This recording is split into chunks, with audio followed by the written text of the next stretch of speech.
good morning. My name is Digvijay.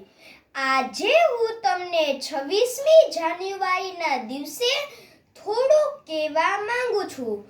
1950માં સંપૂર્ણ સત્તાના સૂત્રો ભગવાનની કૃપાથી અને શહીદ વીરોના બલિદાનથી આપણે મળેલા. ત્યારથી આજ દિવસ સુધી આપણે શું કર્યું અને આપણે શું કરવાનું તેનો પણ આજના દિવસે આપણે વિચાર કરવો જોઈએ. અરે ભારત માતાની જય બોલીને નહીં, તેના કામ કરીએ તો માં હરખાય. બાકી આ જગતમાં કોણ કેવા છે તે ઈશ્વરના હાથમાં જ પરખાય. અરે દિન ઉગે દિન આથમે જિંદગી ચાલી જાય. પ્રયત્ન ન કરીએ તો પણ અવતાર પૂરો થાય. અરે પ્રયત્ન એટલે કામ.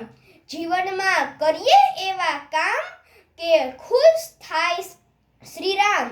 અરે ઇતિહાસમાં ભલે ન રહે નામ, પણ જીવન એવું જીવીએ કે બની જાય તીર્થધામ. અરે કાંઈક લોકોએ એવા કર્યા કામ જેના આજે પણ ભૂસાતા નથી આપણા મગજમાંથી નામ. અરે કોઈએ આપણા હૃદયમાં નિર્માણ કર્યા છે રામ, જેના માટે ફર્યા છે ગામે ગામ. કેમ કે આ એ ભૂમિ છે જ્યાં અવતાર પણ આપણા જેવા માનવી બનીને આવ્યા. અરે શિવાજીનું શૌર્ય, અભિમન્યુની અસ્મિતા, પ્રહલાદનો પ્રેમ, મહારાણા પ્રતાપનો પ્રયત્ન, ઝાંસીની રાણીનું જનૂન, હનુમાનનું સાહસ, આ બધું જ મારા જીવનમાં લાવવાનો પ્રયત્ન કરું. તે જ 26મી જાન્યુઆરીની ખરી ઉજવણી કહેવાય. અરે માં ભૂમને ખાતર જે શહીદ વીરોએ બલિદાન આપ્યા, તેના ઉત્સાહ ચૈતન્ય આપણે ટકાવીશું ખરી કે?